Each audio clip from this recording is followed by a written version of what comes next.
guys, Ross out here in Singapore, and it is the Night Owl podcast. Right now, it's about to be 1 in the afternoon on a Saturday. It is Leap Day, people, and I'm actually really excited to be here because I feel like a weight has been lifted off my shoulders. Every time I have one of these little epiphany things, I want to get on here and share it with you because I've been doing it for 3 years now. Like, why wouldn't I, right? But even then, I'm hoping that what is an epiphany for me could maybe also be an epiphany for you. So anyway, I'm over here watching a movie on Netflix. What else is new? Was just taking baby girl's cornrows out, and we always find a way to kind of connect over the movie that we're watching as well. And it just so happened that I started realizing in the course of the dialogue on screen that my favorite fix, my absolute favorite way to get out of my own thoughts, to stop all of the anxiety and the melodrama going on inside my own head, is to be with another person. And by be with another person, I mean have a conversation, get to know somebody else, speak to them about what's going on in their lives, kind of put my life on hold for a moment and kind of invest some time and some effort and some compassion into somebody else. And it's my favorite way to kind of unplug from my own life. And a lot of times when I do that, I get the answers that I'm looking for. And it's funny how that happens. It's usually when I have to give the advice to somebody else that I find myself hearing what I'm saying, damn, you know what? I need my own medicine. I need to take a dose of that myself. It's ironic a lot of times. But sometimes it's something they say that sparks a recognition in me. Something that may be, related to some other experience I had recently. Something that kind of is like a message from the universe that tells me, hey, that thing, that one aspect that you were worried about, it's not that big a deal. Or, you know what? It's exactly what you thought it was, and you should proceed and pursue, and you are on the right path, and you are loved and supported. And it's sometimes those moments where you feel connected that you really get all that you've been looking for outside of yourself. So, my favorite fix is being around people. My favorite fix when I'm having trouble figuring out or clearing the noise, tuning the station in my brain, basically, is to unplug completely and talk to somebody. And it can't be on social media. It's not necessarily a conversation that's on WhatsApp or I don't know, Snapchat conversations. It could be DMs in Instagram. Usually it has to be an actual conversation. It's not one of those, hey, how are you doing? Oh, great post. Not one of those quick reactions that you get on IG stories or anything. It has to be an actual conversation. Now, sometimes I don't get the conversation. Sometimes I go seeking the answers, and I find myself when I do that I continually seek. A lot of times when I'm looking for posts that inspire me, when I'm looking for, I don't know, oracle readings or explanations of the full moon this month and which sign it happens to be sitting in and which house it affects. Like sometimes I do that. I go off on a rampage looking for dumb stuff like that. And while sometimes they help, I find that the more confusion there is in my life, the more seeking I do, but I don't actually land anywhere where I connect. Which is why I say that I use movies and I use people and conversations to kind of help me direct myself again, to kind of like steady my ship. It's like my compass rose. It is my favorite fix. And I don't know how you feel about connecting to people. Maybe for you, it's more about withdrawing and going within. And if you've found that works generally, great, continue doing that. Deep down, you know what helps you. Deep down, you know where you need to be and what you need to be doing in order to kind of channel that answer that you need, that you're wondering about, that you're worried about. A lot of times, we tend to isolate ourselves in our fears. And as habit forming as that is, and justified as we feel about doing that, sometimes being alone only reiterates the fact that you're alone. Like there's no one that could possibly understand you. There's no one that could be worthy of standing by your side or wanting to help you out. And that's not the case. All of us are worthy. All of us are looking for company. All of us want to be connected. Because in actuality, there is only one consciousness. We are already one consciousness. Yes, we're living separate experiences, parallel universes, parallel experiences, whatever you want to call it. And it's in those moments that we separate ourselves from everybody else. But our physiology is basically the same. Our emotional makeup are made up of the same types of emotions.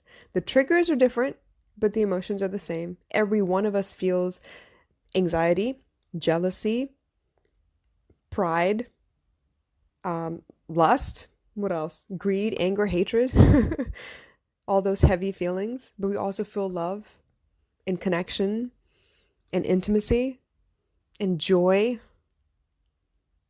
We also have some of the same responses. When we're angry, we feel like we need to reach out and connect with something violently. And when we feel compassion and love, we feel like we need to reach out and connect with something passionately. All of those things exist in all of us. It's just our experience is a little bit different. So whatever it is that you find that gives you peace, I'm not talking about numbing pain. I'm talking about gives you peace, as in like clears your head enough for you to really be able to think clearly. I want you to make sure that's in your toolkit for your emotions on a day-to-day basis. For me, I need people around. And right now, where I live, how I live, I don't have a lot of people around. And that's okay, because I know I can reach out to certain people. I've built enough intimacy with a group of people where if I needed them, I could reach out. Even if we haven't spoken every day, even if I made a mistake, even if we're not on good terms, I can always reach out and I can say something. I can speak up. And yes, it takes courage. And yes, I don't have to divulge what I'm feeling in that moment. But at some point, for me, I need to know that there are people around that care enough that if I were to reach out and ask for help, they would actually respond. All of us have those moments where we're looking for a connection and we seem to create a rapport with somebody and they're with us for a time and it's exciting and new and it's great. And the only real joy comes from starting something new, right? So you have this new relationship or your new friendship and you talk to them every day and you love the fact that you can look forward to a message from these people, and sometimes it just stops. And rather than overanalyzing why or what happened or where it went or if it's coming back, to know that you have others around you as well that could potentially fill that void for the time being, that could potentially help you if you needed help, that is the greatest feeling of all. That we are not alone, that we are connected, that we do have avenues by which we can try and ask for help. I love that I figured it out.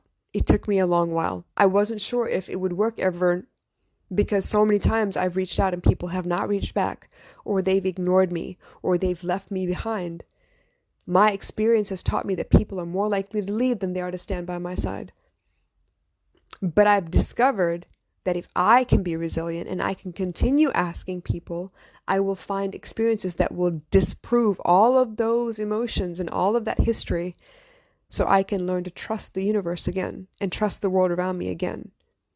And honestly, that is the act of going home. That is the whole point of being here, to trust that everything will work out. To go with the flow, to understand that everything happens for a reason, to find the message in every piece of your life.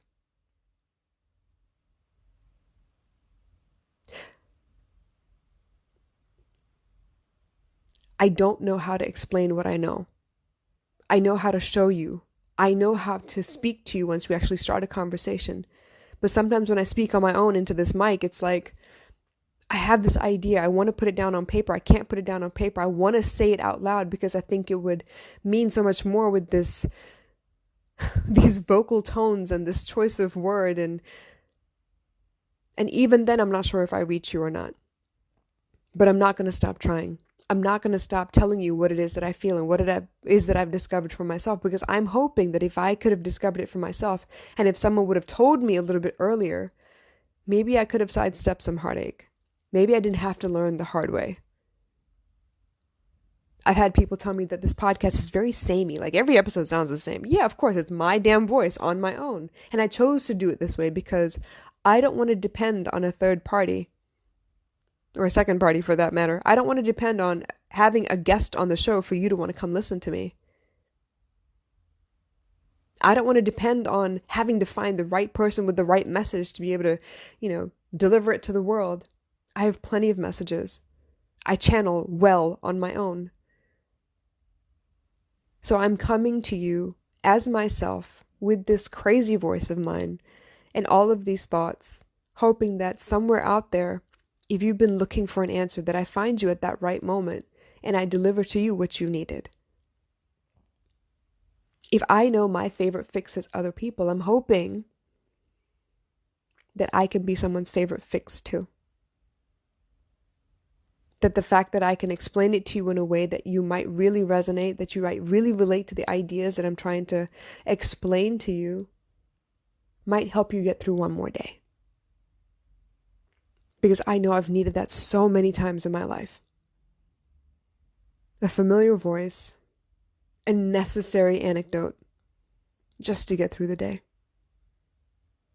I love you guys, and I'll catch you again soon.